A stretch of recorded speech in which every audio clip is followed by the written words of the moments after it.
Futureproof Extra with Jonathan McCrea proudly supported by Research Ireland on Newstalk. We live in a world where supplements are everywhere. But here's the question. When you pop that pill, how do you really know what you're getting? Joining me now is Professor John Nolan. He's Chair for Human Nutrition Research at Waterford Institute of Technology to explore what's actually in the little bottles we buy in good faith. Welcome to the programme, John. This is something that I, up until the age of 40-something, didn't give a damn about. And then all of a sudden, I'm getting supplements everywhere. Everyone wants me to take supplements. So maybe you might just start off with that. What do we need for our bodies to remain healthy as we age? Yeah, I think there's a couple of pieces to that question. And, we need a lot as we age. That's the first direct answer. There's a lot we can do and a lot we should do.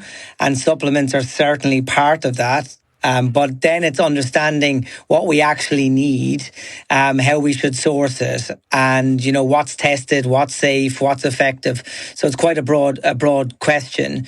But ultimately, there's two reasons why we do need to kind of change our lifestyles, change our diets, and indeed focus on certain supplements. And one reason is that we're living longer. We're a very growing population, but also a very aging population. And that's wonderful, but it's only wonderful if it's wonderful. And it's only wonderful if we have healthy functions to allow us enjoy our age. Yeah. And that's kind of where I'm at 25 years now after kind of studying how general nutrition can help with diseases like macular degeneration and so on. Really, there are supplements that we should know about. There are supplements that health systems should be aware of and utilize carefully. And it should be built on evidence-based and scientific testing. Yeah, I totally agree. When we and this space is rife with misinformation, right? But when we think about even just vitamins themselves, like what is a vitamin? Is it just a functional molecule, or is there a broader definition of that? It's very broad. I mean, a vitamin by definition is something that you need to take because you don't have it, or maybe you can make it in your body, but ultimately it's something that you need to take from the outside, these essential vitamins at least. And they typically help us with living, with energy, with, cell repair, cell protection. The nutrients I work with, which are carotenoids, are like, we call these antioxidants, which are basically, that inside sunscreen that lives in our eye and lives in our brain. So, we need vitamins. The ideal scenario, Jonathan, is that we source from, whole foods. And, I said there was two reasons why we need to supplement. And I said one was because we're aging. The other is because,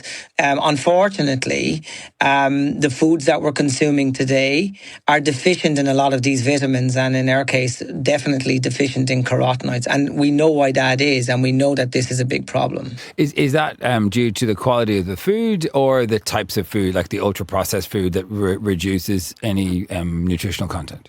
Yeah, I mean, first thing I'd say is we've some wonderful farming exercises in Ireland. We produce high quality food. We're a great country to do that. Getting society access to that in an affordable way is one of the challenges. When you and I go to the supermarket, are we actually buying foods that are, Irish made, Irish grown, and that are produced in a way that these vitamins, as you call them, or these antioxidants are there in enough concentrations that they can have a benefit for us. And one of the reasons why that isn't the case is when you farm a food, when you make it easy for a plant to grow, it reduces the amount of these good vitamins or carotenoids that are present. So because the reason why they're produced in plants in the first place is to protect the plant grow in difficult and normal and natural environments. The second you change that, it suppresses the amount that are produced. So it doesn't need it. It doesn't need it. It's a nutritional devolution. I think that there's data out now from the US Department of Agriculture that shows that over a 50-year period, the differential in terms of the total nutritional value from, say, an example of food being a spinach is 43 times. So that means we would have to have today 43 times more portions of spinach to get the same nutritional value as we did 50 years ago. What? That's how quick this is devolving. It's remarkable. John, that can't be right. It's absolutely right. The data is very clear. And that's not just spinach then, because the spinach that we get is very different to the spinach that I grew up on for sure. The spinach you get in the shops. But are you saying that would be the case of the oranges we buy from Spain, the bananas we get and all that? Because they're so easily farmed, they're not as good for us as wilder versions of these fruits might be? I mean, I'll speak to my area of interest and expertise. That is the use of carotenoids. And carotenoids are produced in plants to help plants grow in different environments. When you isolate and when you speed the rate at which the plant grows, or when you reduce the negative impact of environment, light and stresses and so on, you make it easy for that plant to grow, and we get big plants that have less nutritional value. Huh.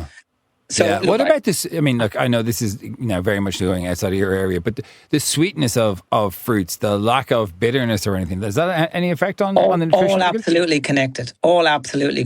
I'm just back from Mexico, actually, where the source of the carotenoids we get comes from a plant called the marigold plant, cempasúchil, they call it in Mexico. And actually, you mentioned bitter, like the smell, you touch the plant, you can feel it, you can smell it. It's alive, it's real, and the carotenoids are part of that. We're not. And look, I'm a nutritional professor, so I run a centre called the Nutrition. So I have to really emphasise here that I am promoting plant-based foods. I am promoting a total diet of all types. I'm not saying that we don't need to eat food. I am. Yeah. But I'm saying it's not without its challenges. You know. No. I think you're articulating that perfectly. So let's talk about vitamins then. Like obviously, there's a whole list of vitamins that are on the back of your flipping cornflakes. But actually, what sort of vitamins do we really need to maintain health? And can we get these from supplements? Yeah, I mean, we can. So general vitamins that we need to maintain health, I'm a big fan of vitamin C, but I think we can get enough of that. You made reference to oranges. So I think those type of foods are great. In terms of the supplements, my area of study relates to these nutrients called carotenoids. And they're fascinating. There's 700 of these carotenoids in nature. But we only consume, Jonathan, about 50 of these in a typical diet, about 20 in our blood system. And by the time you get to the back of the eye, a part of the eye called the retina, we concentrate these carotenoids, but only 3 of them. They're called lutein, zeaxanthin, and mesozeaxanthin. So the body has selected from 700 in nature, or if you like, from 50 that it has access to in the diet, to upregulate and concentrate 3 of these. And these are called the macular pigments, lutein, zeaxanthin, and mesozeaxanthin. And we don't get enough of these from standard food. We're about 20 times away based on our data, that over 20 years of work. So we need to get it from a supplement. So there are supplements available. We work with industries in Mexico and America, and we've been able to test in human clinical studies different types of supplements. So we use MacuPrime here in Ireland, and it's really, really effective of rebuilding the protective macular pigments in the back of the eye. For the eye, it's fascinating. Just to be clear, you're not connected in any way to that company? No. I work at the university, and the university does have a relationship. It licenses out the intellectual property for use, which is great. It's successful for the university to do that. But it also means, the good thing about that is that, and this is one of the points in terms of supplements, they're not all the same. And my advice would be that when a consumer, a patient, or a doctor, decides to take or make a recommendation for a particular supplement, that it does so with evidence base. So is a particular supplement formula tested in the exact formula tested? Is it effective? Is it safe? And then is it stable, which is another piece we should talk about. Yeah, I mean, if I take, a pill and it's got a multivitamin mix of a whole bunch of things, is there any science to suggest that all of those vitamins go where they're supposed to go? Well, think of your blood system as a taxi system, and if you flood your stomach with supplements and you've too many of one type of supplement, you can actually become deficient in another antioxidant or another vitamin that you need. These vitamins compete with each other for transportation in our blood system. So yes, do they? 100%. Right. I have data on this, that even with carotenoids, if you take too much of, say, beta-carotene, you can become deficient in other carotenoids. And that's why you need the studies to show that you don't create an imbalance with other. I'm actually against multivitamins because you can't know, to your point, what every active ingredient is doing and its effectiveness. And I think that, I much prefer to make a recommendation about supplements when it's targeted. We work with carotenoids, and they're located in the eye and the brain. And we work with omega-3 fatty acids, which I think are a great supplement, which is sourced normally from fish. But again, we're just not getting anywhere near enough omega-3 in normal diets today, particularly a compound called DHA, which comes from fish oils, which are highly effective for eye health and brain health. But John, these products are being sold to consumers who are trying to maintain health in their, typically middle age and older age. But I know younger people take supplements as well. Surely they have to meet some sort of scientific test to show that they have efficacy before they can be sold in shops. I'm delighted you asked that question, and I'm positive. We actually have a full PhD program looking at this exact question. And what I'll say to you, Jonathan, is you and I could decide today to set up a food supplement company, and we could decide we want, let's say, a multivitamin or a carotenoid supplement, and we could find a supplier to give us the raw material. We could encapsulate it. We could label it. Then what we have to do is provide data to the Food Safety Authority in Ireland, but that particularly looks at labelling. So that you're not making claims that are, so you can't say it helps eye health if there's not a health claim, for example. So we have regulation around labelling, but there's no real.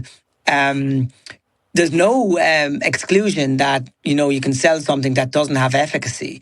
Efficacy demonstration is not a requirement to sell supplement, and I believe it should be. Oh my God, absolutely. Absolutely, it should be. Because couldn't we just swallow something and then it come out the other end, having given us no benefit, but technically it did have the thing in it, and that would legally be a supplement you could sell?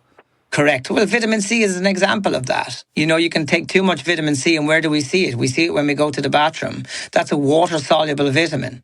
So that's very easily absorbed, but it goes straight through our system and is giving us very little benefit in very high amounts. But we do get the vitamin C from we get the 100% that we need from the drink or whatever, right? Yeah, well, you get more than it because your urine is yellow. But I'm happy with that, though. I mean, like that's a vitamin that works. But like. Yeah, that's a good vitamin. I agree. That's a good vitamin. So, are there specific things that we should take? Like, if I were entering my 50s, which I absolutely want to say I'm not, but if I were entering my 50s soon, are there specific supplements that you would recommend that we take? Yes, absolutely. I'll tell you what I take. I'm 45 now, and I take carotenoids and omega-3 fatty acids. Now I have. I knew you were going to take carotenoids. Yeah. I had to say I would have guessed that one. Yeah, they're a super supplement. But what about blueberries? Do I not get carotenoids for them?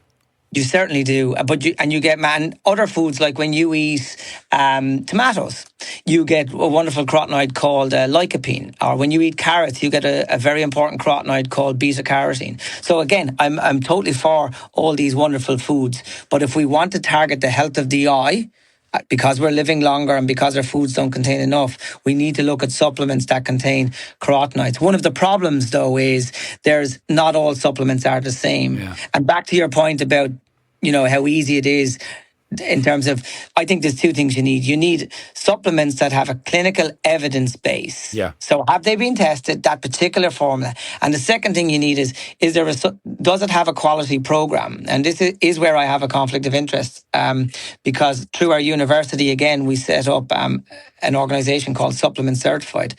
And the reason why we did that is I was shocked in my own research to see that about 70% of the supplements that are being sold in health stores and pharmacies and so on today will not meet their label claim. So they may claim that they have X amount of a particular vitamin. What? 70% are failing label claim. And I have categorical analytical data on that demonstrates it.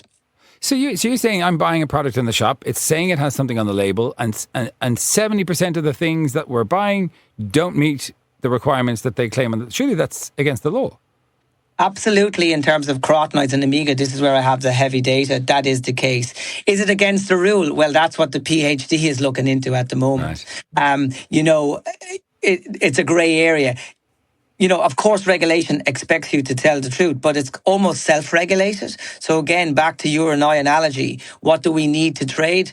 We need to get a certain analysis from the supplier that says they're sending us X milligrams of particular vitamin. Yeah. And we'll provide that, and that will tick a box, and off you go. The problem is, these supplements they'll degrade. As soon as you take them out of the plants, they're not protected anymore. So the formulation piece is crucial to that. Yeah, and I know that from medicine as well. Professor John Nolan, Director of the Nutrition Research Centre at Waterford Institute of Technology, thank you so much for your time. Thank you very much.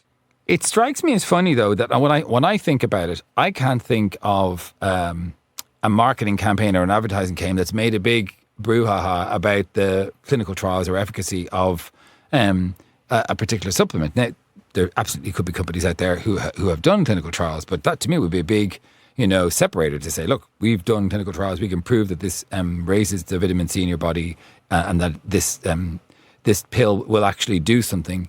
That seems to me to be something kind of important, isn't it? The fact that, not all of these companies are saying that kind of makes me feel a bit funny. Your comments on that, please. If you want to talk to us about the supplements you are taking, how much you're taking, you can email us, science@newstalk.com. Futureproof Extra. With Jonathan McCrea Proudly supported by Research Ireland. on Newstalk.